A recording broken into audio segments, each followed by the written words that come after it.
What's up, y'all? Welcome back to Dad Needs to Talk. I'm your host, Robert, and today I'm here to talk about For All Mankind. Now, this is a show that's on Apple TV, another hidden gem that has been going for years since 2019. But like a lot of stuff, it's on Apple TV, and a lot of times a lot of stuff goes under the radar. So currently, as of the time of me recording this, there are 4 seasons out, 10 episodes apiece. Season 5 is coming out in a couple of days, and they just announced another kind of like, I don't know if I would say it's in the same world, but it's about the same creators who did For All Mankind. It's a new series called Star City that follows the Russian side, or it's kind of like I guess like a similar style show, but with a based in Russia though. Now, I've said a lot to explain what For All Mankind is. It is a alternative history sci-fi drama that basically picks up at the point in basically the late 60s, early 70s, where it's a what if scenario. What if the Soviet Union actually were the first ones to land on the moon? And what if the pretty much the space race never truly ended? So that is the setup and the backdrop for this show. Now, I love sci-fi stuff. I've always been fascinated with space ever since I was a kid, and I love lots of space movies and different things like that. And like as far as like just like general TV watching, I am definitely a fan of thrillers and dramas and stuff like that. So mixing sci-fi space stuff with dramas to have a little bit of like the political dramas aspect of it too, and as well as a little bit of like a of the what if flavor sprinkled in, and that is just what I love about this show.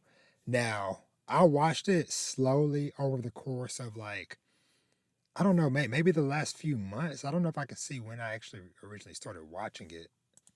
Okay, so I pretty much started it at the beginning of this year in early January, and here we are at the end of March. So a few months, 4 seasons, um, and like I said earlier, 10 episodes apiece. The episodes are roughly an hour long each. There are maybe I think maybe each season maybe has 1 or 2 episodes that are maybe like 45 minutes to 50 minutes or whatever, and then typically the season finale episodes tend to be like an hour 15, an hour and a half almost. So you're getting a lot for that time.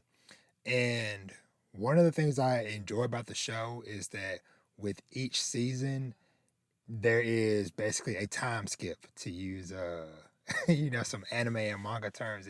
There is a time skip of oftentimes, several years.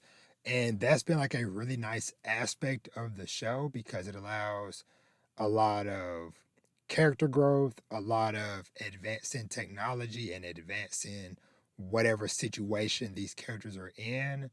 And then there's, of course, a way to kind of like, uh, age up the existing characters each season, the ones that stick around, and then also bring in some newer, fresher characters. And another thing that I really love about this series that is at its heart, aside from obviously all the space drama and all the political stuff, whatever, is the themes of family and legacy. And one of my favorite anime from recent years that I constantly thought about as I watched this show is an anime called Space Brothers. I talked about it a few years ago. Y'all can look up and listen to me gush about that for I think like an hour. But I would say on both sides, if you are a fan of Space Brothers, check out For All Mankind. And then if you enjoyed For All Mankind and you're um, interested in trying out something a little bit different in the anime space, whatever, check out Space Brothers.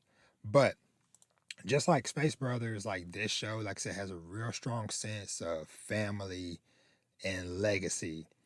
Not just legacy of the individual characters, but legacy for for the respective companies, teams, countries, the whole world.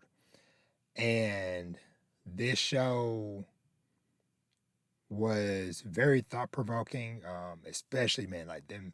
I would say season 1 and 2 are extremely strong, and then I still continue to enjoy it throughout season 3 and 4. But man, like the way things were in those first couple of seasons, and just like the stakes, because everything was kind of so new to everyone in some aspects, and just like with Space Brothers, this show will really give you a good appreciation for this whole field as far as like being an astronaut and the training and everything that goes into the logistical side of hey getting somebody off of this planet onto another one. It is so much stuff that goes into it. And coincidentally, right before I watched this, I was just searching on YouTube just for All Mankind, and I had came across a old clip from I don't really watch the podcast, listen to whatever, but every now and then I'll find an interesting clip, whatever. But like it was like what was it, like 6 years ago? There was an astronaut named Garrett Reisman, um, who was on the Joe Rogan podcast, and I found this clip where he talked about for All Mankind because he was a consultant on the series and stuff, whatever. He's been a consultant on the series, and so he talked about one of the things of like making sure like kind of like hitting that sense of authenticity and realism and different things like that. And yeah, so going back to what I said, like loving this show, and I might not necessarily get too much into specifics with story stuff, whatever, and kind of just more so speak on like the different themes and how it made me feel. But this show, like I said, with these characters and getting to see them grow up, some of them literally grow up and go through adversities, and there's definitely a lot of loss along the way while watching this show because of how freaking dangerous some of these situations are in general, and especially when you're dealing with the political side of things with multiple countries and nationalities, all kind of fighting over this new frontier and figuring out how to try to work together, even if it's temporarily. But then some situations happening where, there's some backstabbing or double crossing or, behind the scenes stuff happening. But like I said, all throughout, the sense of family and legacy are the words that continue to stick out to me. Before I came in to record this, I had went back and I watched a little bit of the beginning of the first episode from season 1 again, and man, it just like really hits, and it really hit me watching the beginning of the episode of a thing that a lot of times I think a lot of us take for granted when we're watching shows or movies, playing video games, whatever the case may be, or whatever, is the music. Like the score and the music that's playing during certain heightened moments. And I kind of had a similar feeling with the music and stuff they played in Space Brothers when I watched that some years ago, whatever. But like that is such a important element to like elevating what is already a good show, a good series to a whole nother level. But like I said, speaking on the whole like theme of like family and legacy and things like that. Obviously, for those who do not know from the title of the show, Dad Needs to Talk. I am a father of five, three boys, twin girls, and watching this show, it's like it really just like made me think on multiple ways of like, man, like if there ever was a opportunity or there was a situation to where it's like, hey, you get to go out into space, would I do that? And of course, now going out, hey, it's just like we're years in the future, and it's just common travel, like taking a bus. That's different from you know paving the way, so to speak, and just seeing a lot of situations and scenarios in this show where a lot of these characters or some of these characters had those moments of like, hey, I have an opportunity to do something extraordinary, not just for myself, but for my country and possibly for, as the show says, for all mankind. Like, could you leave behind your family to venture off and do something like that, especially because it's not a turnaround trip situation? It's like, hey, sometimes you're gone for a month, sometimes you're gone for several months, depending on what the situation. There were some situations in the show where the characters got stranded on the moon, or slight spoiler for later, like season 3 and 4, stranded on Mars. And so it's like, yeah, because it's like you see the different things on both sides, both the people that are off planet and then the people that are left behind, um, like how that affects a lot of characters, like some of the characters who had kids, whatever, and like some of the parents were gone for months at a time and over the course of their life, and it's like some of the characters, some of the kids grew up resenting that, and feeling like they were lied to about certain things. And those of y'all that have watched the show, the whole Stevenson family storyline, and how that hit a crucial point at the end of season 2, and how that kind of went on from there. um but yeah, I truly don't know if I myself would have what it takes to make that type of sacrifice. Um, yeah, it would be a really tough one for me, and it's like it's just one of those things of like hard to even fathom, simply because it's like even like a case where you're just traveling in general, or if you're just in like the military. It's like, yes, you might be far away, you might be cities away, you might be states away, you might be in a whole other country, but I think for the most part, there is always a realistic path for you to get back home. If money was no object or whatever, okay, yeah, sure. If you can take a plane ride, a boat, whatever, you'll be able to get your way back home. But when it comes to venturing off the planet, it's like certain situations that were happening. It's like I'm thinking about it from a character's perspective, and it's like, man, like it's not like, oh, my dad is nowhere around, as far as like, oh, he's in another country or something or whatever. It's like, no, my dad or my parent is not even on this planet. Like, how insane is that to think about? And then, like I said, on the reverse side, it's like, there was a situation one of the main characters, Ed Baldwin, had, where something very tragic happened back home, but it's like, you're not even on the planet to be there to help your family in this very dire time, and you're having to deal with this horrible news on your own while you're stranded on the moon.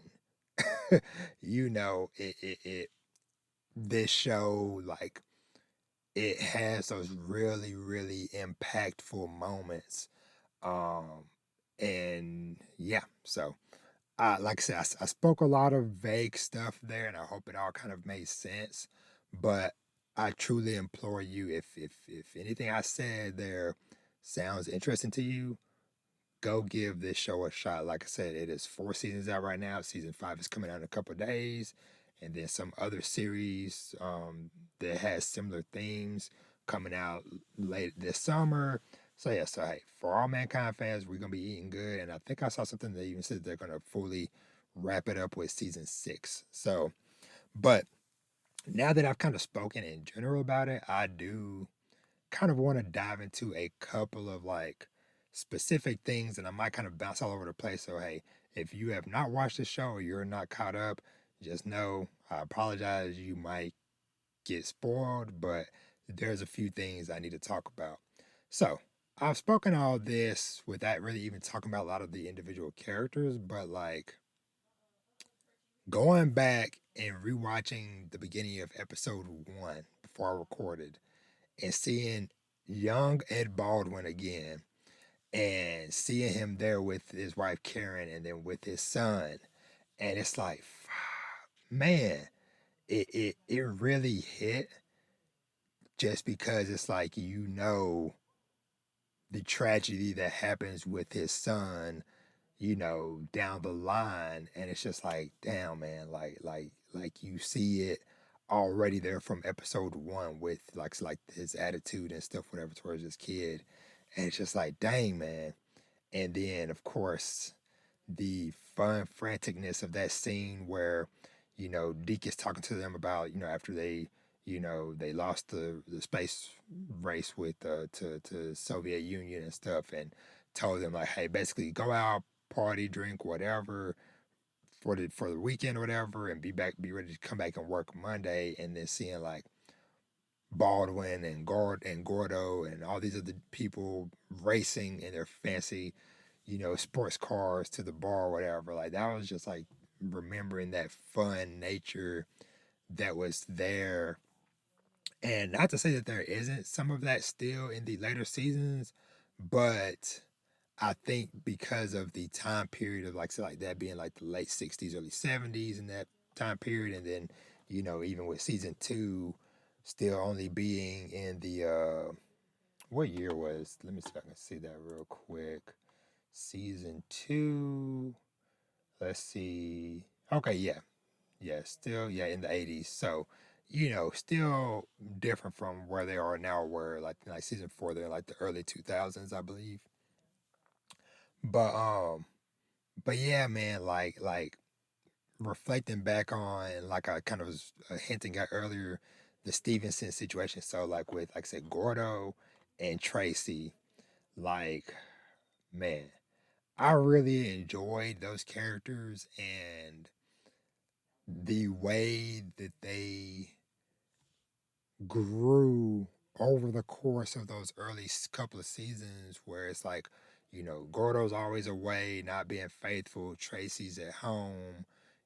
She's an expert pilot and stuff, whatever, but, she kind of had to put herself on hold to raise her kids and stuff. And, then seeing that slow transition where Tracy is now getting back more active, and they're both kind of working together. And then Tracy starts to take off in her career, and she's the one that's gone. And now Gordo's more at home and stuff, whatever. And his little storyline where he's kind of like dealing with trauma and stuff, whatever, from a situation, whatever. Which once again reminds me of a character from Space Brothers that also had a mental breakdown and had to go through a lot to get back into his suit and stuff, whatever. But like seeing their back and forth throughout the show, and then them coming back together, so to speak, whatever, and being on the moon, and then being there to make that ultimate sacrifice to save everyone that was in the moon base and stuff, whatever, and kind of this ragtag uh you know plan that they came up with to try to you know make this make shift suit to get out there, whatever, hold their breath and fix this thing, whatever, and then them both tragically dying before they can make it back inside, and then them having the statues erected in front of the building, and then how that affected their younger son. Like one son Danny continued on the path, and he ended up becoming an astronaut later on. The other son is just full of pain and resentment and all this stuff, whatever. And it's just like I just like that whole family storyline was really interesting. Didn't like too much the whole Danny Karen situation that happened, and unfortunately how Danny ends up going out, with the start of season 4 and stuff, whatever. But yeah, man, like there are just like so many like pivotal moments that just like stick out in my mind watching the show. Of course, shoot, what is her name? What is Margot? Her whole trajectory of kind of being like a protege to her getting wrapped up in this whole behind the scenes exchange of information with